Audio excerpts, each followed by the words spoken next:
الحمد لله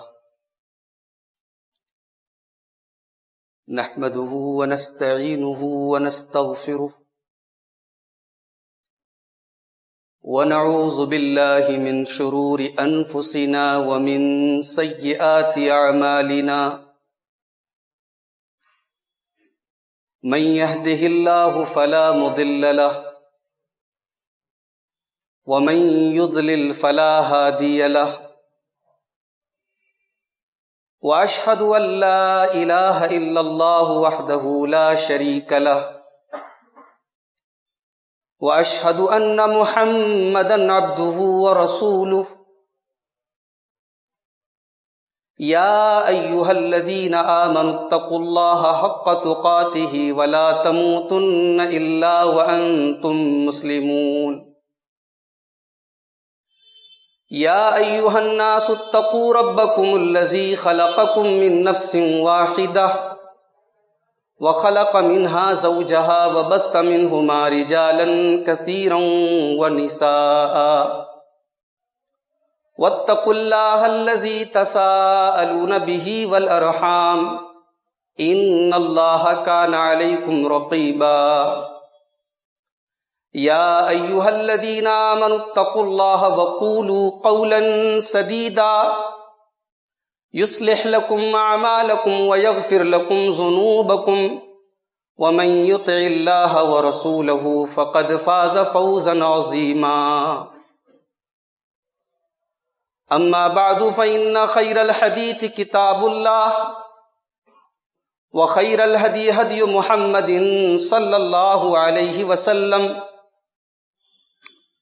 وشر الأمور محدثاتها وكل محدثة بدعة وكل بدعة ضلالة وكل ضلالة في النار أعوذ بالله من الشيطان الرجيم بسم الله الرحمن الرحيم وسارعوا إلى مغفرة من ربكم وجنة عرضها السماوات والأرض أعدت للمتقين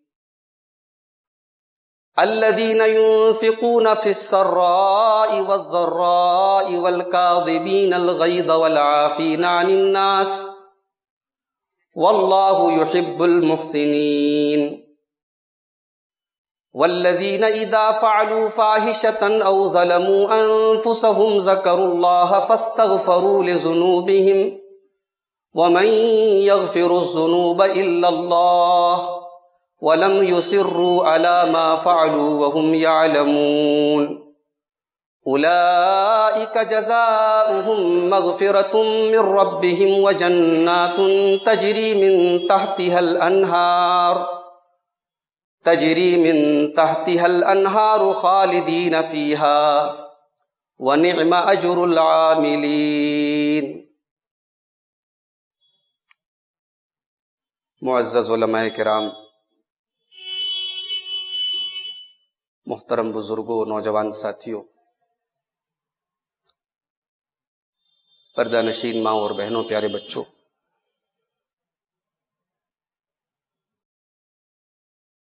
اس تاریخی جگہ پر اپنے اسلاف کی روایات کو برقرار رکھتے ہوئے ایک مرتبہ پھر اللہ کے فضل و کرم سے اور اس کی توفیق سے ہم اور آپ آج ایک دینی پروگرام میں جمع ہیں۔ شکریہ اور مبارکبادی کے حقدار ہیں اس گھر کے مکین اور اس گھر کے مالکان کہ وقتاً فوقتاً اس قسم کی دینی مجالس وہ یہاں منعقد کرتے ہیں جن سے دین اور ایمان کو جلا ملتی۔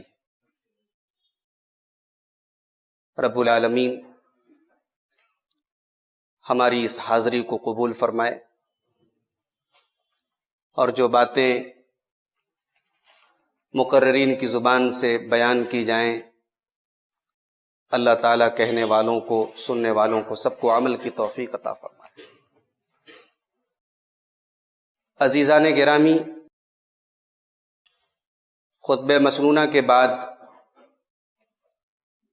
قرآن مجید کے چوتھے پارے کی سورہ آل عمران کی 4 آیات آپ کے سامنے تلاوت کی گئی۔ میں چاہتا ہوں کہ انہی 4 آیتوں پر آج کی اس تقریر میں تھوڑی سی روشنی ڈالوں۔ آئیے دیکھتے ہیں کہ ہمارا رب ان 4 آیتوں میں ہم سے کیا مطالبہ کرتا ہے۔ اللہ فرما رہا ہے سورہ آل عمران آیت نمبر 133، 134، 135 اور 136، 4 آیتوں۔ وَسَارِعُوا إِلَى مَغْفِرَةٍ مِّن رَّبِّكُمْ وَجَنَّةٍ عَرْضُهَا السَّمَاوَاتُ وَالْأَرْضُ أُعِدَّتْ لِلْمُتَّقِينَ۔ میرے بندو، وَسَارِعُوا، تم ایک دوسرے سے کمپٹیشن کرو، مقابلہ کرو، جلد بازی کرو، آگے نکلو۔ وَسَارِعُوا، میرے بندو، اللہ تبارک و تعالیٰ تمہیں حکم دے رہا ہے کہ تم جلد بازی سے کام لو۔ عموماً اسلام میں جلد بازی اچھی چیز نہیں کہی گئی، جلد بازی کو اچھی صفت نہیں قرار دیا گیا، مگر یہاں اللہ تعالیٰ حکم دے رہا ہے کہ جلد بازی کرو۔ سارعوا، جلد بازی کرو۔ اور سارعوا کا ایک مطلب ہے سابقو، ایک دوسرے سے آگے نکلو، کمپیٹ ایچ ادر، ایک دوسرے کا مقابلہ کرو۔ کس چیز کے لیے؟ الی مغفرۃ من ربکم، اپنے رب کی مغفرت کو حاصل کرنے کے لیے، وجنۃ، اور جنت کو حاصل کرنے کے لیے۔ کون سی جنت؟ کیسی جنت؟ عرضها السماوات والارض، جس کی چوڑائی زمین و آسمان کی چوڑائی کے جیسی ہے۔ امام زہری رحمۃ اللہ علیہ اس آیت کی تفسیر میں لکھتے ہیں کہ ایسا نہیں ہے کہ جنت کی چوڑائی ایگزیکٹ زمین اور آسمان کی چوڑائی کے برابر ہے، بلکہ یہ بطور مبالغہ ہے۔ جب کسی چیز کی چوڑائی بیان کی جاتی ہے تو عموماً چوڑائی ہمیشہ لمبائی سے کم ہوتی ہے۔ تو اللہ تبارک و تعالی جنت کی وسعت اور جنت کی کشادگی بیان کرنے کے لیے ایک تمثیل کے پیرائے میں کہہ رہا ہے کہ جو کائنات تمہارے سامنے، جو زمین و آسمان تمہارے سامنے، جنت کی چوڑائی اتنی بڑی ہے۔ اب جنت کتنی بڑی ہے اور کتنی لمبی ہے اور کتنی وسیع و عریض ہے، یہ تمہارے امیجینیشن اور تمہارے تصور سے بہت پرے ہے۔ اللہ کہہ رہا ہے کہ اس جنت کے لیے تم جلدی کرو۔ اس آیت کی تفسیر میں کسی مفسر نے بڑا پیارا جملہ لکھا ہے، کہا کہ دنیا کے ہر راستے پر اسپیڈ لمٹ رہتی ہے، آپ 100 سے زیادہ نہیں بھگا سکتے اپنی گاڑی، آپ 160 سے زیادہ نہیں چل سکتے۔ بہترین سے بہترین راستوں پر ایک لمٹ ہوتی ہے، لیکن ایک راستہ ایسا ہے اس پر کوئی اسپیڈ لمٹ نہیں ہے، اللہ نے آزاد کر دیا ہے۔ بھگاؤ اپنی زندگی کی گاڑی کو جتنا تیز بھگا سکتے، دوڑو، تیزی کرو، سبقت کرو، آگے نکلو، اور یہ ہے جنت کا راستہ، یہ اللہ کی مغفرت کا راستہ۔ میرے بھائیو، آج ہم اور آپ اپنی زندگی پر غور کریں۔ آج ہم اور آپ ایک دوسرے سے کمپٹیشن کرتے ہیں، مقابلہ کرتے ہیں۔ پڑوسی کا پڑوسی کے ساتھ ہے، دوست کا دوست کے ساتھ ہے، بھائی کا بھائی کے ساتھ ہے۔ اس کا کاروبار اگر اتنا ہے تو میرا اس سے آگے ہونا چاہیے،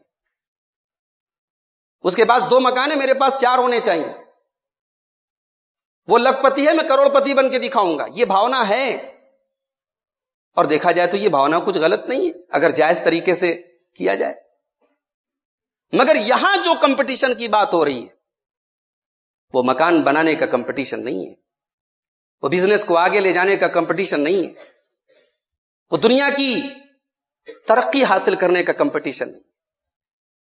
وَسَارِعُوا إِلَى مَغْفِرَةٍ مِّن رَّبِّكُمْ وَجَنَّةٍ عَرْضُهَا السَّمَاوَاتُ وَالْأَرْضُ. میرے بندو اپنے رب کی مغفرت کو حاصل کرنے کے لیے، اپنے رب کی بخشش کو حاصل کرنے کے لیے اور جنت کو حاصل کرنے کے لیے تم ایک دوسرے سے آگے نکلو، ایک دوسرے سے سبقت کرو، جلدی کرو. قرآن کریم کا 17واں پارہ اٹھاؤ، سورۃ الانبیاء، جس کا نام ہی انبیاء ہے.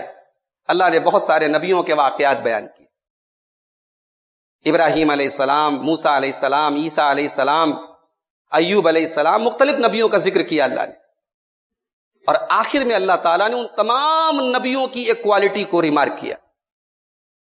انہم کانوا یسارعون فی الخیرات ویدعوننا رغبا ورہبا. میرے یہ جتنے انبیاء تھے، میرے یہ جتنے پیغمبر تھے، ان کے اندر ایک چیز کامن تھی، یہ نیکی کے معاملے میں آگے رہتے تھے. یہ اچھے کاموں میں ایک دوسرے کو کمپیٹ کرتے تھے، ایک دوسرے سے آگے نکلنے کی کوشش کرتے تھے. وہ جذبہ آج ہمارے اندر سے نکل چکا ہے میرے بھائی. دین کے معاملے میں لیزی ہیں، دین کے معاملے میں سست ہیں، دنیا کے معاملے میں بہت الرٹ ہیں.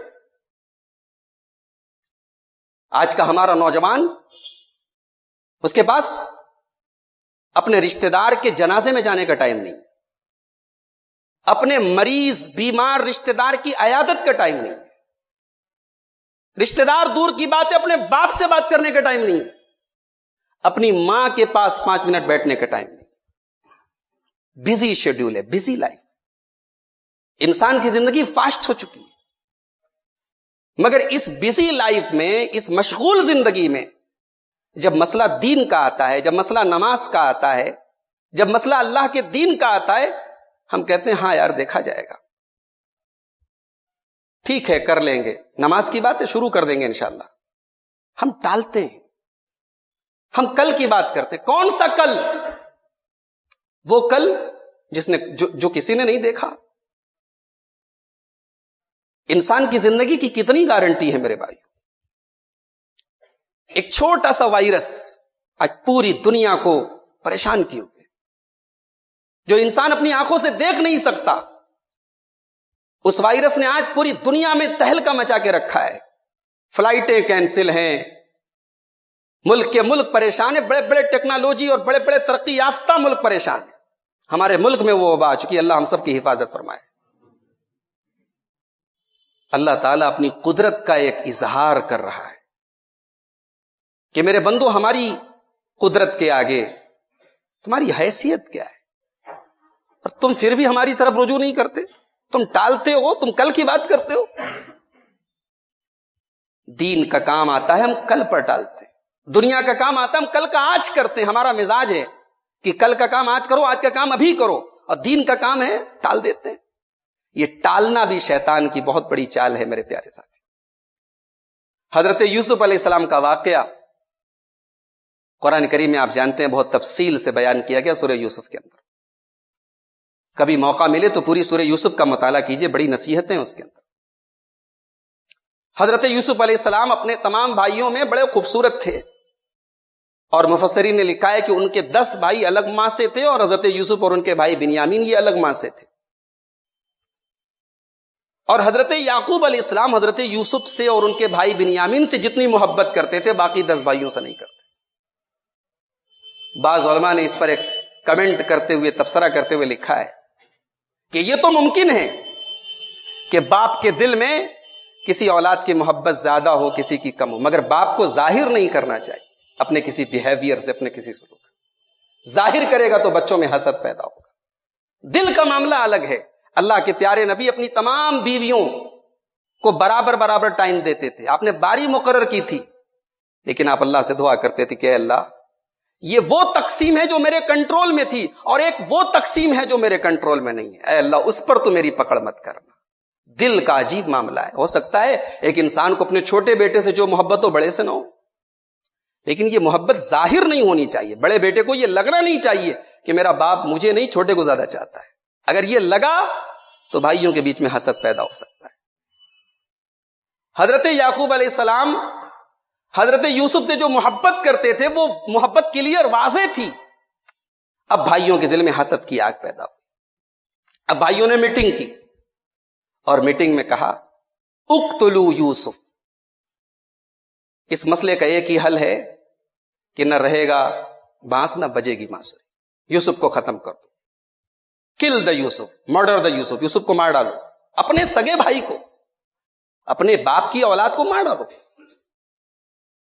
یہ خیال شیطان نے ڈالا, لیکن شیطان نے یہ خیال ان کے دل میں ڈالنے کے ساتھ ایک اور خیال ڈالا.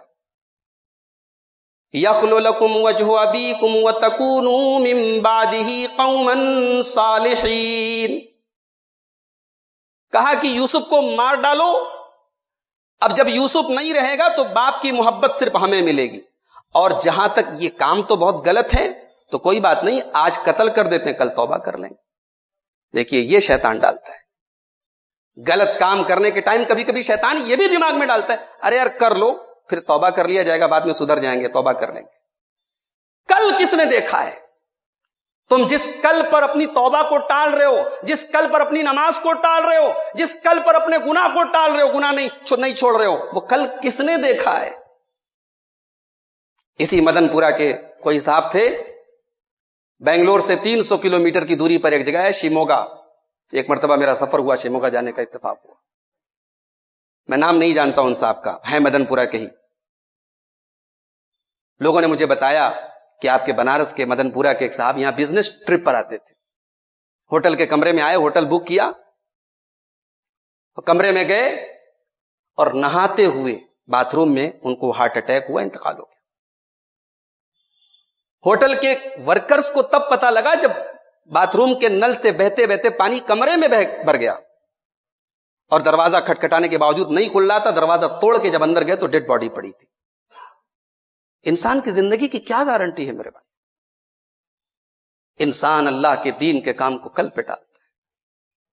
میرا رب کہتا ہے وسارعوا الی مغفرۃ من ربکم, اپنے رب کی طرف جلدی کرو. رب کے کام میں, جنت کے کام میں لیٹ مت کرو. آپ کے پاس پیسہ ہو اور آپ کو معلوم ہو کہ مدن پورہ کے اندر فلاں جگہ زمین مل رہی ہے اور میں نے نہیں خریدی, دوسرا خرید لے گا, اور آپ کے پاس طاقت ہے لینے کی, آپ لیٹ نہیں کریں گے. بزنس کا معاملہ آئے, آپ کا کوئی سودا پکا ہو رہا ہو, آپ کا پروفٹ ہو رہا ہو, آپ لیٹ نہیں کرتے. آپ دنیا کے معاملے میں اپ ٹو فارورڈ ہوتے ہیں, اپ ٹو ڈیٹ ہوتے ہیں. دین کے معاملے میں ہم سست کیوں ہیں؟ اللہ کے پیارے نبی صلی اللہ علیہ وسلم فرماتے ہیں, مستدرک حاکم کی صحیح روایت, اغتنم خمسا قبل خمس, 5 چیزوں کو غنیمت سمجھو, 5 چیزوں کی قدر سمجھو, 5 چیزوں سے پہلے. شبابک قبل حرمک, اپنی جوانی کی قدر کرو اس سے پہلے کہ جوانی ڈھل جائے, بال سفید ہونے لگے, چہرے پر جھریاں آنے لگے. بڑی جوانی پر ناز ہے, 40 کے بعد آدمی جاتا ہے, 40 کراس کرنے لگتا ہے, جوانی جواب دینے لگتی ہے, اعضاء و جوارے جواب دینے لگتے ہیں. انسان محسوس کرنے لگتا ہے کہ اب میرے اندر وہ انرجی نہیں ہے. وہ انرجی جب تھی تب تم نے کیا کیا؟ جب وہ انرجی تھی ہم نے وہ انرجی غلط راستوں میں لگائی. شبابک قبل حرمک, اپنی جوانی کی قدر کرو اس کے پہلے کہ تم بوڑھے ہو جاؤ. وصحتک قبل سقمک, اور اپنی تندرستی کی, اپنی ہیلتھ کی قدر کرو اس کے پہلے کہ تم بیمار ہو جاؤ, تمہیں کوئی انفیکشن ہو جائے, تمہیں کوئی مرض ہو جائے. اور تیسری چیز وغناک قبل فقرک, اللہ کے رسول فرما رہے ہیں کہ اپنی دولت کی قدر کرو اس کے پہلے کہ دولت ہاتھ میں نہ رہے. بہت ساری مثالیں موجود ہیں. بہت بڑے پیسے والے تھے, آج نہیں, آج حالات خراب ہو گئے, بزنس بیٹھ گیا, لاس میں چلا گیا, سڑک پر آ گئے. دولت آج ہے کل نہیں ہوگی میرے بھائی. دولت اگر آج ہے تو اس دولت کا صحیح یوز کرو, اس دولت کی قدر کرو, اس کو اللہ کے دین میں اچھے کاموں میں صرف کرو جو تمہارے لیے ذخیرہ بن سکے. اور چوتھی چیز اللہ کے پیارے رسول فرما رہے ہیں وَفَرَاغَكَ قَبْلَ شُغْلِكَ, اور اپنے ٹائم کی ویلو سمجھو، ٹائم کی قدر کرو اس کے پہلے کہ تم بزی ہو جاؤ. ٹائم اگر آج 10 منٹ کا ٹائم بھی آپ کے پاس ہے نیک کام کرنے کے لیے، اس 10 منٹ کی قدر کرو، کل تمہیں وہ 10 منٹ بھی نہیں ملے گا. زندگی آگے بڑھے گی، مصروف ہوتے چلے جاؤ، ٹائم کے لیے ترسو گے تم. آج ٹائم ہے، زندگی میں 5 منٹ کا ٹائم بھی اگر تمہارے پاس قرآن کی تلاوت کے لیے مل رہا ہے، اللہ کے ذکر کے لیے مل رہا ہے، کسی مریض کی عیادت کے لیے مل رہا ہے، کسی غریب کی مدد کے لیے مل رہا ہے، کسی بھی نیک کام کے لیے مل رہا ہے، اس 5 منٹ کی ویلو کو سمجھو. اور 5ویں اور آخری چیز اس حدیث میں اللہ کے نبی نے فرمائی، وَحَيَاتَكَ قَبْلَ مَوْتِكَ، اپنی زندگی کی قدر کرو اس کے پہلے کہ تمہیں موت آ جائے. ہم نہیں جانتے میرے بھائیوں کہ ہمیں موت کب آئے گی، لیکن پھر بھی ہم بڑی پلاننگ کرتے ہیں، بڑے تمناؤں اور آرزوؤں کے محل تعمیر کرتے ہیں، اور موت آتی ہے اور ہمارے تمناؤں اور آرزوؤں کے وہ محل گر جاتے ہیں. ایک عجیب و غریب حدیث آپ کو سنانے جا رہا ہوں، بہت غور سے سنیے گا، صحیح بخاری کی روایت. ہم آج کے کام کو کل پہ ٹالتے ہیں نا دین کے معاملے میں، ذرا اس حدیث کو سنیے. اللہ کے پیارے نبی فرماتے ہیں، میری امت کے اندر کچھ لوگ آئیں گے، یستحلون الحرى والحریر والخمر والمعازف، وہ 4 چیزوں کو حلال کر لیں گے. زناکاری حلال کر لیں گے، ریشم حلال کر لیں گے، شراب حلال کر لیں گے، اور ناچ گانے کے آلات، 4 چیزیں حلال کر لیں گے. حلال کر لیں گے کا مطلب کیا ہے؟ یعنی ان کی زندگی کا ایک حصہ بن جائے گی. حرام اگر سمجھیں گے تو زندگی میں تو نہیں آئے گی، یہ 4 چیزیں ان کی لائف کا ایک پارٹ بن جائیں گی، ان کی زندگی کا ایک حصہ بن جائیں گی. اور آگے اللہ کے نبی کہتے ہیں، وَلَيَنزِلَنَّ اقوام الى جنب عالم، پہاڑوں کے پاس ان کے مکان بنیں گے، پہاڑوں کے پاس وہ ڈیرے ڈالیں گے. اس کی شرح میں علماء نے لکھا ہے ان کے مکانات اتنے اونچے ہوں گے کہ پہاڑوں کے برابر ہوں گے، اتنے اونچے اونچے مکان ہوں گے، عالیشان بنگلے ہوں گے ان کے. یروح علیہم بسارحۃ لہم، اور گھر میں سواریوں کی ریل پیل ہوگی، گھر میں سواریوں کی کثرت ہوگی. یاتی الیہم الفقیر، اتنے پیسے والے کہ پہاڑوں کے برابر ان کے مکان ہیں، ان کے گھر پہ کوئی غریب آدمی آئے گا اور مدد مانگے گا تو وہ کہیں گے ائت الینا غدن، آج نہیں کل آنا، جاؤ کل آنا. اتنا پیسہ ہے، اتنی حیثیت ہے، اتنی طاقت ہے، مگر وہ اس فقیر کو، اس سائل کو کل بلائیں گے. اللہ تعالیٰ اس کل کے آنے کی نوبت ہی نہیں دے گا. فَيُبَيِّتُهُمُ اللَّهُ تَعَالَى، رات ہی میں اللہ تعالیٰ ان کے اوپر اپنا عذاب نازل کرے گا اور راتوں رات وہ ہلاک ہو جائے گا. وَيَزَعُ عَلَيْهِمُ الْعَلَمْ، اور پہاڑ کو اللہ تعالیٰ ان کے اوپر گرا دے گا.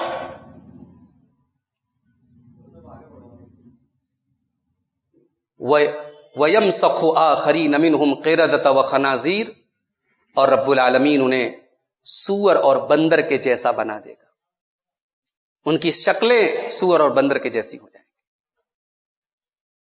بعض علماء نے اس حدیث کی شرح میں لکھا کہ اللہ تعالیٰ بندر اور سور کے جیسی شکل بھی بنا سکتا ہے، اور کبھی کبھی ایسا بھی ہوتا ہے کہ انسان ہے تو انسان، شکل انسان کے جیسی ہے، مگر مزاج بندروں اور سوروں کے جیسا ہے. بندر کے جیسا بے حیا، سور کے جیسا بدکار، وہ مزاج اللہ تعالیٰ بنا دے گا. اللہ تعالیٰ ہم سب کی حفاظت کرے. میرے بھائیوں، دین کے معاملے میں جلدی کرو، دیر مت کرو. صحابہ کو دیکھو، اللہ کے نبی صحابہ کے سامنے بیٹھے ہوئے ہیں، صحابہ سے کہتے ہیں من اصبح منکم اليوم صائما، آج کون روزہ ہے؟ ابو بکر صدیق رضی اللہ تعالیٰ عنہ ہاتھ اٹھاتے ہیں، اے اللہ کے نبی میں روزہ ہوں، آج رمضان کا روزہ نہیں تھا، نفل روزہ. پھر آپ نے پوچھا من تبع منکم اليوم جنازۃ، آج کسی جنازے میں کوئی شامل ہوا ہے؟ پھر ابو بکر صدیق کا ہاتھ اٹھا، یا رسول اللہ میں شامل ہوا ہوں. پھر آپ نے پوچھا من عاد منکم اليوم مریضا، کسی مریض کی عیادت کی ہے؟ ابو بکر صدیق کا ہاتھ پھر اٹھا، یا رسول اللہ میں نے کی ہے. پھر آپ نے پوچھا من اطعم منکم اليوم مسکینا، آج کسی مسکین کو کسی نے کھانا کھلایا ہے؟ ابو بکر صدیق کا ہاتھ پھر اٹھا، یا رسول اللہ میں نے کھلایا ہے. اللہ کے نبی نے فرمایا مجتمعنا فی امرئ الا دخل الجنہ، یہ 4 چیزیں، یہ 4 کوالٹیز جس کے اندر اکٹھا ہو جائیں وہ جنتی ہے. گویا ابو بکر جنتی ہے. ایک دن میں یہ 4 بڑے بڑے کام، اور ایسا تو نہیں کہ ابو بکر صدیق رضی اللہ تعالیٰ عنہ نعوذ باللہ ان کو کوئی کام دام نہیں تھا، فرصت ہی فرصت تھی. اپنے بزی شیڈیول سے, اپنی بزی زندگی سے انہوں نے یہ 4 بڑے بڑے کام کیے اور جنت کے حقدار بنے. یہ صحابہ کا جذبہ تھا میرے پیارے ساتھی. غزوہ تبوک کا موقع یاد کرو. اللہ کے نبی صحابہ سے کہتے ہیں دیکھو بہت دور جانا ہے ہمیں, سفر بہت لمبا ہے, دشمن کی تعداد بہت ہے اور ہمارے پاس وسائل نہیں ہے, سامان نہیں ہے, آپ لوگ اپنی اپنی حیثیت کے مطابق تعاون کریں. اب صحابہ کو کہ دماغ میں یہ بات آ گئی کہ اسلام کو ہماری ضرورت ہے, نبی نے تعاون کی اپیل کی ہے, اور بہت سخت ٹائم ہے, گرمی کا موسم ہے, کھجوروں کے پکنے کا ٹائم ہے, سفر کے لیے نکلنے کا عام طور سے یہ موسم سیزن نہیں ہے, لیکن نبی کا حکم ہے نکلنا ہے اور اسلام کی مدد کرنا ہے. حضرت عمر فاروق اپنے گھر آتے ہیں اور اپنے گھر کا سارا مال اکٹھا کرتے ہیں, اور سارا مال اکٹھا کر کے اس کو 2 حصوں میں ڈیوائیڈ کرتے ہیں, اور آدھا مال اپنے گھر میں چھوڑ دیتے ہیں اور آدھا مال اللہ کے پیارے رسول کے پاس لے کر کے آتے ہیں اور نبی کے قدموں میں لا کے رکھ دیتے ہیں. اللہ کے نبی پوچھتے ہیں عمر ما ابقیت لأہلک, گھر والوں کے لیے کچھ چھوڑا ہے کہ نہیں چھوڑا ہے, فیملی کے لیے کچھ چھوڑ کے آئے ہو کہ نہیں آئے ہو؟ کہا ہے اللہ کے نبی فکر مت کیجئے, گھر والوں کے لیے آدھا لے کے آیا ہوں, آدھا چھوڑ کے آیا ہوں. حضرت عمر کہتے ہیں پہلی بار میرے دل میں یہ آرزو پیدا ہوئی کہ آج میں ابو بکر صدیق سے آگے نکل جاؤں.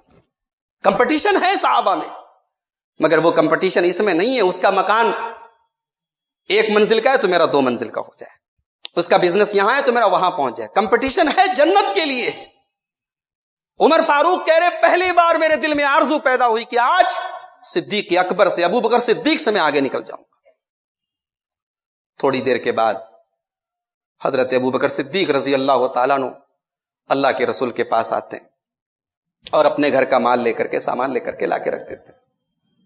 اللہ کے نبی پوچھتے ہیں ابو بکر ما ابقیت لأہلک, گھر والوں کے لیے کچھ چھوڑ کے آئے ہو کہ نہیں آئے ہو؟ ابو بکر صدیق جواب دیتے ہیں ابقیت لہم اللہ ورسولہ, اے اللہ کے نبی میں گھر والوں کے لیے اللہ کو اور اس کے رسول کو چھوڑ کر کے آیا ہوں. میں گھر میں جھاڑو لگا کر کے آیا ہوں, گھر میں کچھ نہیں چھوڑ کے آیا ہوں. آج اسلام کو میری ضرورت ہے اور میں مال گھر میں چھوڑ کے آؤں؟ نہیں ہے اللہ کے نبی, میں گھر میں کچھ بھی نہیں چھوڑ کے آیا ہوں, ہر چیز لے کر کے آیا ہوں. عمر فاروق رضی اللہ تعالیٰ عنہ کہتے ہیں میری آنکھوں میں آنسو آ گئے اور مجھے یقین ہو گیا کہ لن اسابق ابا بکر, میں ابو بکر سے آگے نہیں نکل سکتا. صحابہ میں بھی کمپٹیشن تھا, مگر وہ کمپٹیشن جنت کے لیے تھا. اللہ کے رسول کے ایک صحابی ہیں حضرت عمرو بن جموح رضی اللہ تعالیٰ, بوڑھے ہو چکے ہیں, 60 سال عمر ہو چکی ہے اور کسی غزوے میں ان کی ٹانگ بھی زخمی ہو چکی ہے, لنگڑے ہو چکے ہیں.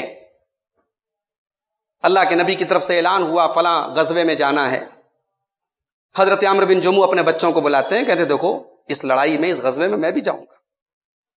بچے کہتے ابا جان ہم آپ کے 4 بیٹے ہیں, آپ کا حق ادا کرنے کے لیے ہم کافی ہیں, آپ کو جانے کی ضرورت نہیں, آپ نے پوری زندگی اسلام کے لیے گزاری ہے, ہمیں جانے تھے, آپ کی ضرورت نہیں ہے. کہا نہیں خبردار, میں جاؤں گا, میں اپنی ان لنگڑی ٹانگوں کے ساتھ اللہ کی راہ میں جا کے شہید ہو جاؤں گا. اللہ کے رسول کے سامنے یہ کیس آیا, نبی نے دیکھا یہ بوڑھا صحابی ضد پر اڑا ہوا ہے. نبی نے ان کے جذبے کو ٹھکرانا مناسب نہیں سمجھا. اللہ کے نبی نے کہا ان کے بیٹوں سے جانے دو, اگر تمہارے والد کی تمنا ہے اس غزوے میں جانے کی جانے دو. پھر حضرت عمرو بن جموح اللہ کے رسول سے کہتے یا رسول اللہ, کیا اگر میں اس جنگ میں شہید ہو جاؤں گا تو میری ٹانگیں, ایک ٹانگ میری خراب ہے, میں اپنے اس لنگڑے پن کے ساتھ جنت میں جاؤں گا؟ اللہ کے نبی نے فرمایا کلا, نہیں, بل تدخلها سلیما, اے عمرو بن جموح تم بالکل صحیح سالم ہو کر کے جنت میں جاؤ گے, تمہاری ٹانگیں صحیح ہو جائیں گی, اللہ تعالیٰ تم کو جنت میں صحیح سلامت کر کے داخل کرے گا. حضرت عمرو بن جموح ہاتھ اٹھاتے ہیں, اے اللہ اگر مجھے اس غزوے سے واپس لوٹنے کی توفیق دے, فارجعنی منصورا, تو مجھے فتح یاب کر کے لوٹانا, اور اے اللہ اگر میں شہید ہو گیا تو میری لنگڑی ٹانگیں کے باوجود مجھے جنت میں داخل کر دینا. جب جنگ ختم ہوئی اللہ کے نبی نے پوچھا عمرو بن جموح کا کیا ہوا؟ بتایا گیا شہید ہو گئے. اللہ کے نبی نے فرمایا کہ میں دیکھ رہا ہوں کہ عمرو بن جموح کی ٹانگیں بالکل درست ہو چکی ہیں اور اللہ تعالیٰ ان کو جنت میں داخل کر. یہ نبی کے صحابہ تھے میرے بھائی, ان کی زندگیاں دین کے لیے قربان تھیں. اللہ پہلا حکم ہم کو دے رہا ہے وَسَارِعُوا إِلَى مَغْفِرَةٍ مِّن رَّبِّكُمْ وَجَنَّةٍ، اللہ تعالیٰ کی مغفرت کو پانے کے لیے اور جنت کو پانے کے لیے کمپٹیشن کرو، مقابلہ کرو.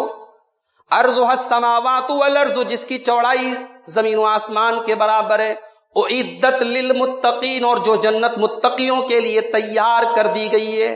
ایسا نہیں ہے کہ جنت تیار ہوگی، جنت از آلریڈی پریپیئرڈ، جنت تیار ہے. اور یہ ہمارے عقیدے کا ایک حصہ ہے کہ جنت اور جہنم دونوں تیار ہے، اور قرآن کے اور حدیث کے بے شمار دلائل اس پر موجود ہیں. ایسا نہیں جنت ہوگی اور جہنم ہوگی، جنت ہے اور جہنم ہے. اب یہ جنت کس کو ملے گی؟ دوسری آیت، الذین ينفقون فی السراء والضراء، یہ جنت اللہ تعالیٰ ان متقی بندوں کو دے گا جو خوشحالی میں بھی اللہ کی راہ میں خرچ کرتے ہیں اور پریشانی کے عالم میں بھی اللہ کی راہ میں خرچ کرتے ہیں. ہمارے گھر میں کھانے پینے کی بے شمار چیزیں ہیں، اور اس کے بعد ہم کسی غریب کو، کسی بھوکے کو کھانا کھلا دیں، بہت اچھی بات ہے. مگر ہم بھوکے رہ کے کسی اور کو کھلا دیں، یہ بہت بڑی بات ہے. ہمارے گھر میں بڑی آسائش ہے اور ہم لوگوں کی مدد کریں، اچھی بات ہے. مگر ہم خود محتاج ہوں اور ہمارے گھر پہ کوئی محتاج آ جائے اور ہم اپنی حیثیت کے مطابق اس کی مدد کریں، یہ بڑی بات ہے. آج ہمیں اللہ کب یاد آتا ہے؟ جب کاروبار میں مندی آتی ہے. ہمیں رب تب یاد آتا ہے جب کوئی وائرس کا عذاب اور وائرس جب پھیلتا ہے، جب ظلم کا ماحول بنتا ہے، جب دہشت کا ماحول بنتا ہے، تب ہمیں اللہ یاد آتا ہے. نہیں، تعرف الیہ فی الرخاء یعرفک فی الشدہ، اللہ کے نبی کہتے ہیں اپنے پریشانی، اپنے اچھے دنوں میں اللہ کو یاد کرو، اللہ تمہاری پریشانی کے دنوں میں تمہیں ضرور یاد رکھے گا. اللہ کے نیک بندے پریشانی کے دنوں میں بھی اللہ کی راہ میں خرچ کرتے ہیں اور اچھے دنوں میں بھی اللہ کی راہ میں خرچ کرتے ہیں. غزوہ تبوک کا موقع ہے، اللہ کے نبی کو کچھ غریب صحابہ، مزدور صحابہ اللہ کے نبی کے پاس ایک مٹھی جو لے کر کے آتے ہیں. یا رسول اللہ، یہ میرا چندہ ہے، میرا تعاون ہے اسلام کے لیے، اس غزوے کے لیے میرا تعاون قبول کیجیے. منافقین مذاق اڑاتے ہیں، دیکھو یہ اسلام کی مدد کرنے کے لیے آئے ہیں ایک مٹھی جو لے کر کے. اللہ کے نبی کہتے ہیں لو انفق احدکم مثل احد ذهبا ما بلغ مد احدہ. منافقین خبردار، میرے ان غریب اور مزدور صحابہ نے اللہ کی راہ میں جو یہ ایک مٹھی جو دیا ہے تو بہت پہاڑ کے برابر بھی سونا لے آؤ، ان کا مقابلہ نہیں کر سکتے. وہ غریب صحابہ تھے، ان کا جذبہ تھا. کچھ ایسے بھی صحابہ تھے اللہ کے نبی کے پاس آئے، یا رسول اللہ اس غزوے میں بھی جانا چاہتا ہوں. نبی نے پوچھا تمہارے پاس سواری کا انتظام ہے؟ نہیں، سواری کا انتظام نہیں. اللہ کے نبی نے کہا معذرت ہے، آپ لوگ نہیں جا سکتے، ہمارے پاس سواری کا انتظام نہیں. اللہ اکبر، غریب ہیں، سواری کا انتظام نہیں ہے، لیکن نبی کے ساتھ جانے کا جذبہ دل میں ہے، تڑپ ہے، درد ہے. اب ذرا ان صحابہ کی دل کی کیفیت کیا ہے، اللہ تعالیٰ نے ان کے دل کی کیفیت کو قرآن میں بیان کیا ہے. 10ویں پارے کی لاسٹ آیت، وَلَا عَلَى الَّذِينَ إِذَا مَا أَتَوْكَ لِتَحْمِلَهُمْ قُلْتَ لَا أَجِدُ مَا أَحْمِلُكُمْ عَلَيْهِ تَوَلَّوْا أَعْيُنُهُمْ تَفِيضُ مِنَ الدَّمْعِ حَزَنًا أَلَّا يَجِدُوا مَا يُنْفِقُونَ. تَوَلَّوْا وَأَعْيُنُهُمْ تَفِيضُ مِنَ الدَّمْعِ. اے میرے نبی، آپ کے پاس کچھ صحابہ آتے ہیں اور آپ سے سواری مانگتے ہیں اور آپ کہتے ہیں میرے پاس سواری نہیں ہے. وہ پلٹتے ہیں تو ان کی آنکھیں بہتی ہیں، انہیں غم ہے، انہیں افسوس ہے، انہیں ملال ہے کہ ان کے پاس اتنی حیثیت کیوں نہیں کہ وہ اللہ کی راہ میں خرچ کر سکے. اللہ کے نیک بندے اپنی پریشانی کے دنوں میں بھی اللہ کی راہ میں خرچ کرتے ہیں اور اپنے اچھے دنوں میں بھی اللہ کی راہ میں خرچ کرتے ہیں. وَالْكَاظِمِينَ الْغَيْظَ، اور اللہ کے جنتی بندے وہ ہوتے ہیں جو غصے کو پی جانے والے ہوتے ہیں. یہ نہیں کہ ان کو غصہ نہیں آتا، غصہ نیچرل ہے. بیوی سے غلطی ہوگی غصہ آئے گا، اولاد سے غلطی ہوگی غصہ آئے گا، نوکروں سے غلطی ہوگی غصہ آئے گا، آپ کے ماتحتوں سے غلطی ہوگی غصہ آئے گا. غصہ کا آنا نیچرل ہے، لیکن غصے کو پی جانے والے، غصے کو کنٹرول کرنے والے، یہ میرے جنتی بندے. اللہ کے پیارے حبیب صلی اللہ علیہ وسلم فرماتے ہیں لیس الشدید بالسرعہ، پہلوان وہ نہیں جو دشمن کو کشتی میں پچھاڑ دے. انما الشدید الذی یملک نفسہ عند الغضب، پہلوان وہ ہے جو اپنے آپ کو غصے کے ٹائم کنٹرول کر، اپنی اولاد کے ساتھ، اپنی بیوی کے ساتھ، اپنے بچوں کے ساتھ، اپنے نوکروں کے ساتھ جب معاملہ کرو تو قرآن کی یہ آیت یاد کر لو میرے پاس. والکاظمین الغیظ، جنتی بننا ہے کہ نہیں بننا ہے؟ جنتی بندے غصے کو پی جانے والے. والعافین عن الناس، اور میرے جنتی بندے لوگوں کو معاف کر دینے والے ہوتے ہیں. داروغہ مت بنو، داروغہ مت بنو، لوگوں کی ایک ایک غلطیوں پر پکڑ مت کرو. تم فرشتے نہیں ہو، تمہارا دامن بے داغ نہیں ہے. سب کی ایک ایک غلطی کو پکڑ کے لوگوں کو رگڑنے کی کوشش مت کرو، معاف کر دیا کرو، درگزر کر دیا کرو. آج ہمارے خاندانوں میں اختلاف ہیں، بھائی کے بھائی سے جھگڑے ہیں، باپ بیٹے سے بات نہیں کر رہا ہے، بیٹی کے ماں سے تعلقات خراب ہیں، ساس کے بہو سے تعلق. کیوں؟ کیونکہ یہ جو جذبہ ہے نا، ایک دوسرے کی غلطیاں معاف کرنے کا جذبہ، وہ ہمارے اندر نہیں. کبھی ہم نے غور کیا کہ ہمارا رب ہماری غلطیوں کے باوجود ہمیں کتنا نوازتا ہے؟ ہم خطا کار ہیں، گنہگار ہیں، مگر ہماری سانسیں چل رہی ہیں، ہمیں رزق مل رہا ہے، ہمارا کاروبار چل رہا ہے، ہمیں اللہ تعالیٰ کھانا دے رہا ہے، پانی دے رہا ہے، آکسیجن دے، سب کچھ دے رہا ہے. ہمارا رب ہمارے گناہوں کے باوجود ہم سے محبت کرتا ہے. میرے بھائی، لوگوں کی غلطیوں کے باوجود لوگوں سے محبت کرو، لوگوں کو معاف کر دیا کرو. کتنے جھگڑے ہمارے خاندانوں میں جو ناک اور اسٹیٹس کے چکر میں نہیں ختم ہو رہے. نہیں، میں کیوں جھکوں گا؟ میں اگر بات ختم کر دوں گا تو میں جھک جاؤں گا. نہیں بھائی، آپ جھکیں گے نہیں. بات ختم کرنے والا جھکتا نہیں ہے، بات ختم کرنے والا اٹھ جاتا ہے. اللہ کے پیارے حبیب فرماتے ہیں، ما زاد اللہ عبدا بعفو الا عزا. جب بندہ کسی کو معاف کر دیتا ہے، اللہ اس کی عزت کو اور بڑھا دیتا ہے. یوسف علیہ السلام کے بھائیوں نے ان کے ساتھ کیا کیا؟ اپنے بھائی کو، معصوم خوبصورت بھائی کو جا کر کے کنویں میں ڈال دیا. باپ سے اپنی اس کے بیٹے کو دور کر دیا، اپنے معصوم بھائی کو موت کے گڑھے تک پہنچا دیا. مگر وہی یوسف علیہ السلام جب برسوں کے بعد اپنے بھائیوں سے ملتے ہیں تو کیا کہتے ہیں؟ لا تثریب علیکم اليوم، جاؤ میرے بھائیوں، میں تم سے کوئی بدلہ نہیں لیتا. یغفر اللہ لکم، اللہ تم کو معاف کرے. اللہ اکبر. یہ یوسف کا کیریکٹر ہے، یہ نبیوں کا کیریکٹر ہے. معاف کرنا نبیوں کی صفت ہے. اور یہ بات یاد رکھو کہ معاف کرنے والے دنیا کی تاریخ میں یاد رکھے جاتے ہیں اور بدلہ لینے والے یاد نہیں رکھے جاتے. یوسف کے بھائیوں کو آج کوئی نہیں یاد رکھتا، لیکن یوسف آج بھی دنیا میں چمک رہے ہیں. ہمارے نبی کے ساتھ مکہ کے اندر کیا کیا ہوا؟ نماز کی حالت میں آپ کے اوپر اونٹنی کی بچہ دانی لا کر رکھ دی گئی. نماز کی حالت میں آپ کی گردن میں چادر ڈال کر کے آپ کا گلا دبانے کی کوشش کی. آپ کو آپ کے وطن سے نکالا گیا، آپ کے اوپر طائف پہ پتھر برسائے گئے. مگر ہمارے نبی نے بدلہ لیا. ہمارے نبی نے فتح مکہ کے موقع پر بیک زبان سب کو معاف کیا. کہا جاؤ، میں محمد الرسول اللہ کسی سے انتقام نہیں لیں گے، کسی سے بدلہ نہیں لیں گے. آج مکہ کے کافروں کا نام مٹ گیا، لیکن میرے نبی کا نام آج بھی کائنات میں چمک رہا ہے. میرے بھائیوں، سخت دل نہ بنو، معاف کرنے والے بنو. والکاظمین الغیظ، ایک دوسرے کی غلطیوں سے درگزر کرنا سیکھو. میرے نبی نے اپنی پوری زندگی کسی بیوی پر ہاتھ نہیں اٹھایا. کیا آپ سوچ سکتے ہیں اللہ کے نبی کی کسی بیوی سے کبھی کوئی غلطی نہیں ہوئی ہوگی؟ غلطیاں ہوئی، بہت سارے ایسے کام ہوئے جو نبی کے مزاج کے خلاف تھے، مگر نبی نے معاف کر دیا. اپنے بیوی بچوں کے ساتھ، اپنے نوکروں کے ساتھ اپنی زندگی میں یہ صفت بنا لو، والعافین عن الناس، میرے نیک بندے معاف کرنے والے ہوتے ہیں.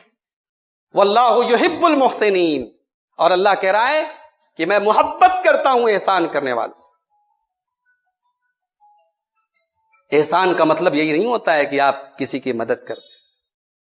احسان کا مطلب یہ بھی ہوتا ہے کوئی دکھ میں ہے اور آپ دو میٹھے بول بول کر کے اس کے دکھ کو کچھ کم کر دیں. احسان کا مطلب یہ بھی ہے کہ کسی دکھی کے چہرے پر مسکراہٹ لے آئیں.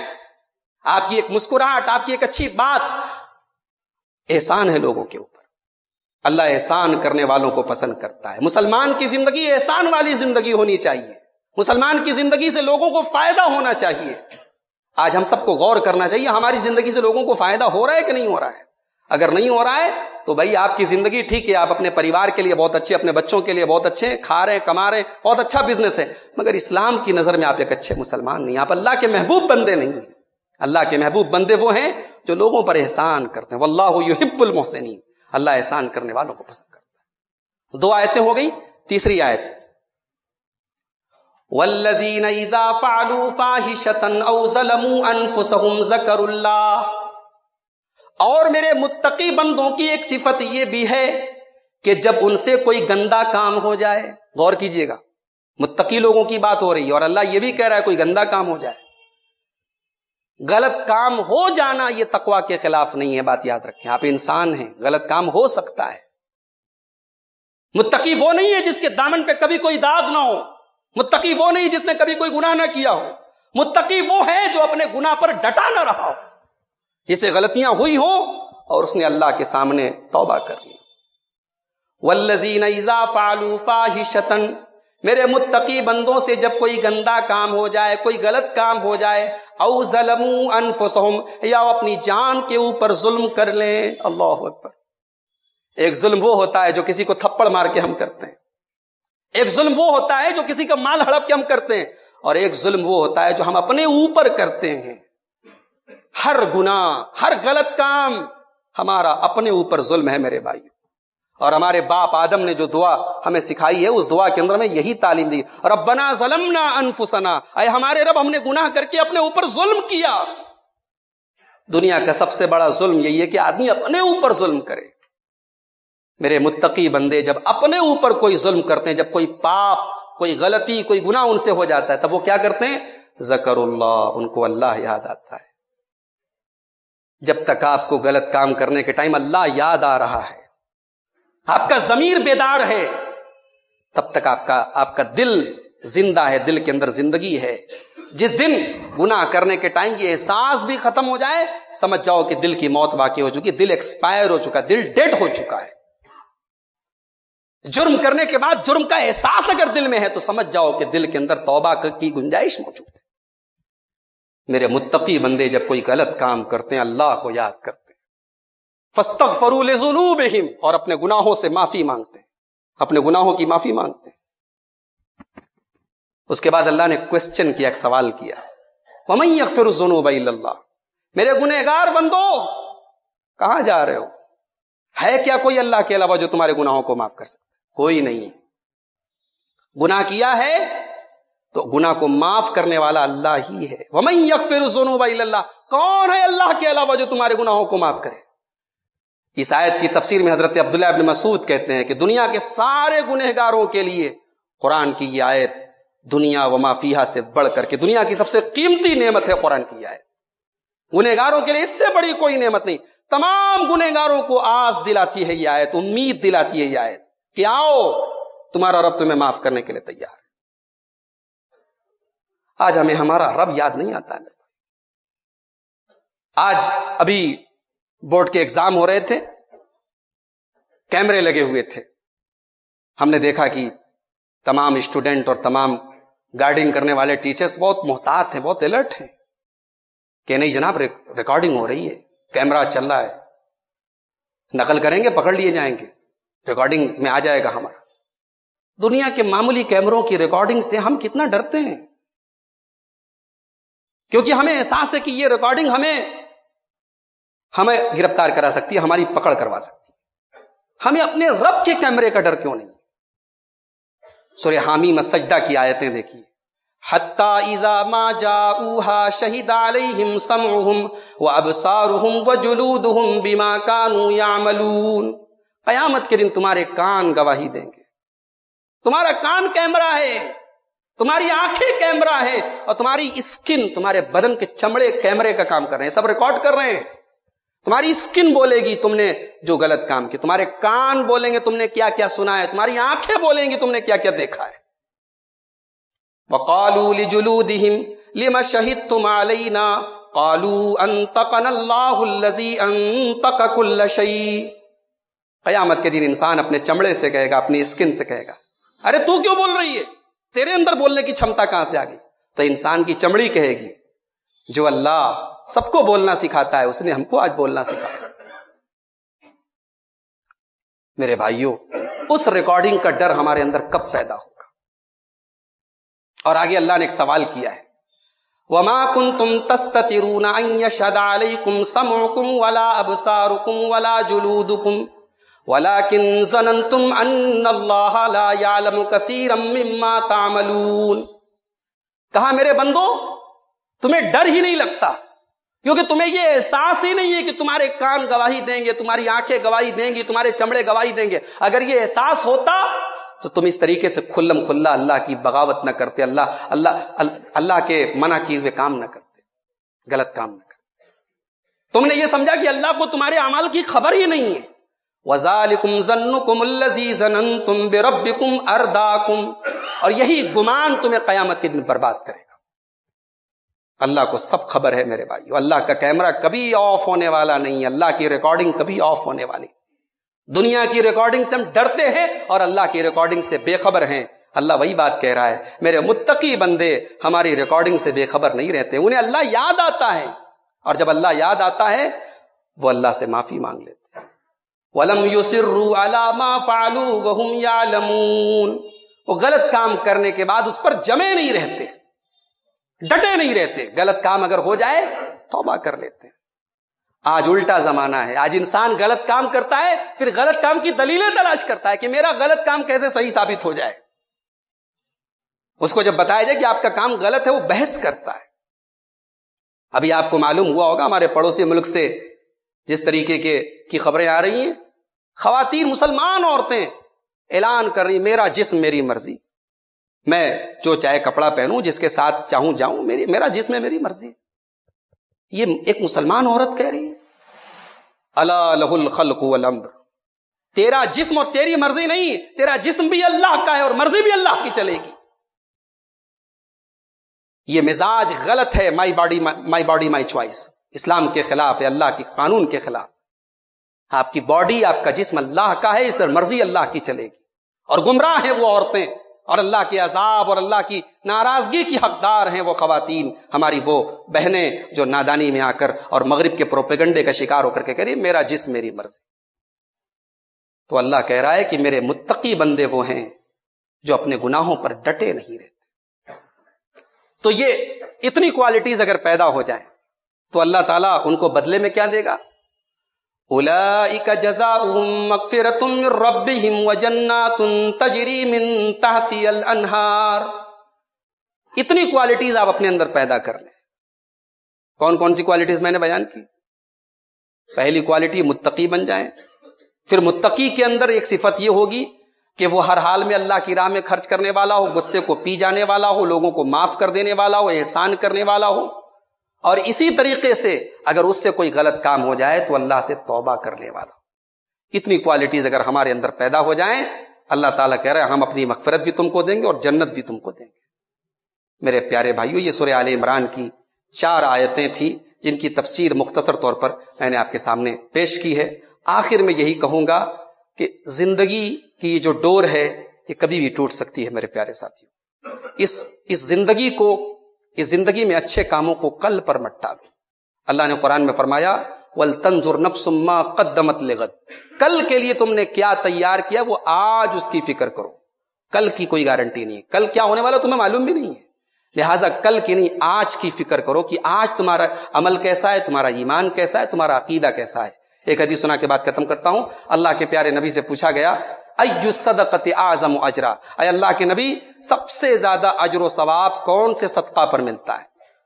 اللہ کی راہ میں ہم صدقہ دیتے، کون سے صدقے پر سب سے زیادہ ثواب ملتا ہے؟ اللہ کے نبی نے فرمایا ان تصدق وانت صحیح شحیح تخشى الفقر وتأمل الغنى. آپ نے فرمایا سب سے زیادہ ثواب اس صدقہ پر ملے گا جو آپ تندرستی کی حالت میں دیں. بیمار ہو گئے، مرنے کے ٹائم آ گئے، اب اللہ کی راہ میں دے رہو نہیں، تندرستی کی حالت میں اور مال کی محبت کے ساتھ، مال دل کے اندر مال کی محبت ہے، اس حال میں آپ صدقہ دیں. تخشى الفقر، جب آپ کو ڈر ہو کہ کہیں ہمارا مال ختم نہ ہو جائے، ہم فقیر نہ ہو جائیں. وتأمل الغنى، اور آپ کو امیر ہونے کا شوق ہو، اس حالت میں آپ اللہ کی راہ میں صدقہ کریں. اور آگے اللہ کے نبی نے فرمایا ولا تمہل، نیکی کے کاموں کو کل پر مت ٹالو. حتی اذا بلغت الحلقوم، یہاں تک کہ جب جان حلق تک پہنچ جائے، آخری ٹائم آ جائے، تب آپ کہیں قلت لفلان کذا ولفلان کذا، فلاں کو اتنا دے رہا ہوں، فلاں کو اتنا دے رہا ہوں. آخری ٹائم کا انتظار مت کرو، زندگی کے ایک ایک لمحے کی قدر کرو. رب العالمین سے دعا ہے الہ العالمین ہمیں نیکی کے کاموں میں ایک دوسرے سے آگے بڑھنے اور سبقت کرنے کی توفیق عطا فرمائے. رب العالمین ہر قسم کے مرض سے، ہر قسم کے آفات سے، ہر قسم کے وائرس وغیرہ سے ہم سب کی حفاظت فرمائے. رب العالمین ہمارے ملک کے ماحول کی حفاظت فرمائے، ہمارے جان و مال، ہمارے عزت و آبرو کی حفاظت فرمائے۔ رب العالمین یہاں ہماری اس حاضری کو قبول فرمائے، جب تک ہم دنیا میں زندہ رہیں اسلام پر زندہ رہیں اور خاتمہ ہم سب کا ایمان پر ہو، آمین۔ وآخر دعوانا ان الحمد للہ رب العالمین۔